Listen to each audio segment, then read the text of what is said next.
Air signs, tignan po natin kung ano yung mensahe para sa iyo ngayong araw. Keep in mind po na ito ay general reading lamang. So, hindi po lahat ay makaka-relate. So, be open-minded. Sa mga hindi pa po nakasubscribe dito sa ating channel, please subscribe na po kayo. And pa-like na din po ng ating video. At sa mga nais pong mag-avail ng ating private readings, ng ating Evil Eye Amulet, ng ating Cures Bracelet, may kita nyo po yung link sa description box. Tarot Intentions by Aliana Reyes. Check natin yung overall energy mo. We have Knight of Wands. Okay, so maaga, very passionate. Tingnan natin, ano pa yung mensahe for you? Air signs. Hindi ko alam kung may lakad ba kayo ngayong araw na ito. So, ayan pa baka may pupuntahan kayo bukod sa mga usual na pinupuntahan ninyo. Energy po natin, we have limitations, fear and doubt, limit, freedom of action, let go of worries. Okay, so pwedeng, yes, uma-action yung iba sa inyo, air signs pagdating sa mga gusto ninyong gawin, sa mga bagay na tingin ninyo ay makakabuti para sa inyo, pero pwedeng may fear, may takot kayo na nararamdaman. So, hindi po, parang pag may ginagawa kayo, hindi talaga 100% yung nabibigay ninyo. Kasi yung iba po sa inyo, medyo nadadala pa rin po kayo ng takot. Tignan natin kung ano po yung mensahe pa para sa'yo. Mensahe natin. Tignan po natin. Mensahe natin, Spirit Guide, for air signs. Ano pa yung mga pwedeng mangyari? 5 of Pentacles. Okay, parang wala kayo sa mood ngayong araw na ito. May struggle yung iba sa inyo. We have 3 of Cups. Mukhang meron kayong hindi pupuntahan. Or yung iba sa inyo, 'di ba sabi ko parang may pupuntahan kayo dito. So, pwede po na napilitan lang pala yung iba sa inyo kung meron man kayong pupuntahan ngayong araw na ito. Parang if you have other choice naman, parang hindi ka talaga pupunta. Parang ganyan. Temperance. Sabihin natin baka importanteng tao to yung nag-request sa'yo, ganyan. Kaya pupunta ka talaga, ganun. Kahit na labag sa loob mo. Tignan natin. So, para dun sa tao na yon, kaya mo ginagawa ito. Sa family, we have King of Cups. Meron tayo ditong The Hanged Man. So, pwedeng yung ibaba sa inyo, matagal na kayong walang communication with your family or with your pwedeng tatay mo yan eh. So, ayan po. Meron ba dito may father issues yung iba sa inyo? We have 10 of Cups.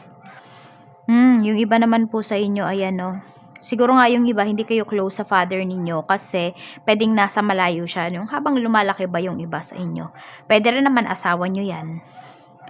Or pwedeng mga pamangkin mo, baka mas malapit pa sa'yo yung mga pamangkin mo kaysa sa sarili nilang tatay, ganon. Sa sarili nilang magulang. Tignan po natin, pagdating naman po sa iyong mga kaibigan, we have 10 of Pentacles. Mayroon tayo ditong 6 of Wands. Ayan. So,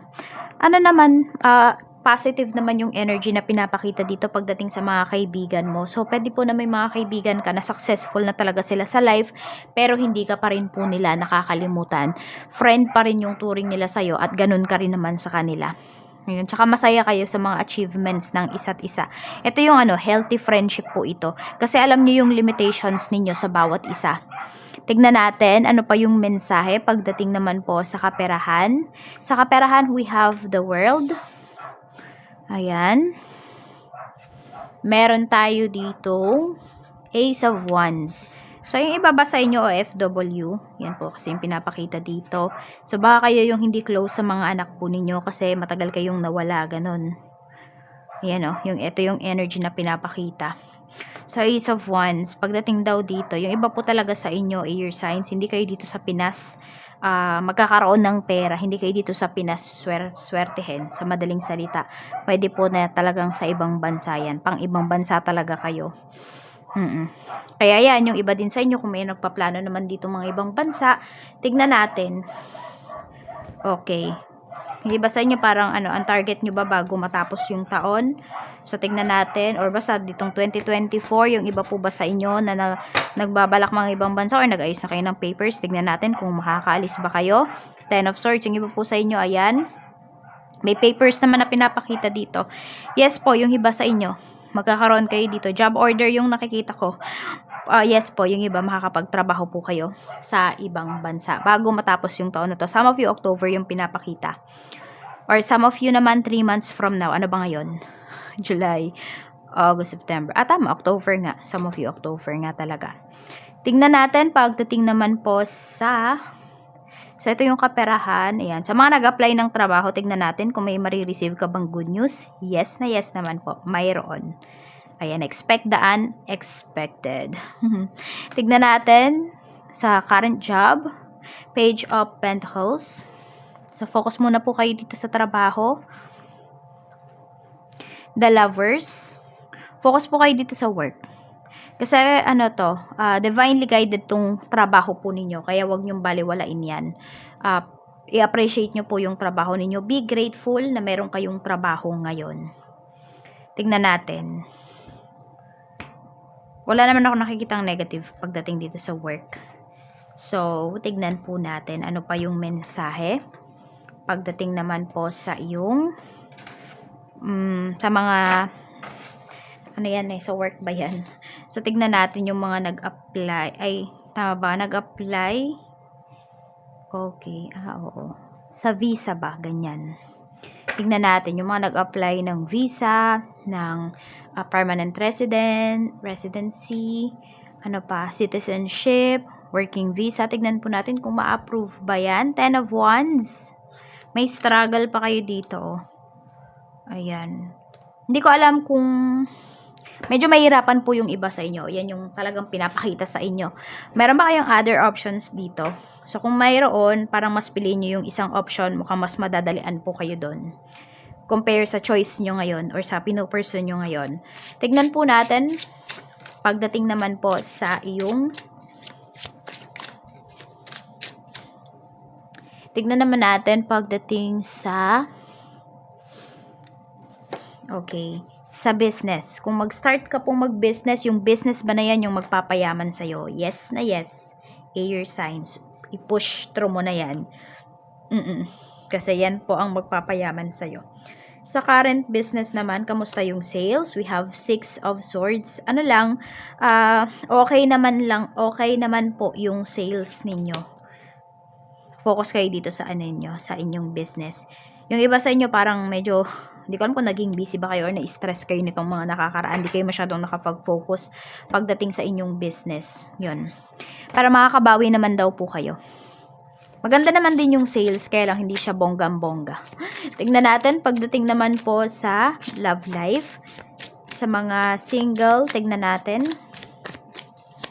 Sa mga single, we have cold shoulder. Ayan, breakup, distance, separation. So, meron dito pwedeng kakagaling nyo lang sa breakup. So, hindi pa kayo ready talaga na pumasok sa isang relationship. Tignan natin kung babalik. Kasi pwedeng bago pa lang to. Babalik pa ba yung taong yan? Babalik pa ba si ex? Tignan natin. 6 of Pentacles, yes, mukhang babalik pa siya. Nanlamig eh. Oo. Pero may chance pa na bumalik siya. Nasa sa inyo na po yan kung aasa pa ba kayo or hindi na. Tignan natin sa mga byuda, byudo, sa mga single mom, single dad. We have self-love. Mahalin nyo daw muna po yung sarili ninyo. Huwag muna kayong pumasok sa isang relationship. Tignan natin. Sige, dun naman sa mga may karelasyon ngayon na single mom, single dad. Tignan natin kung seryoso ba talaga sa'yo yung person mo. Yes po. Seryoso naman yan sa'yo.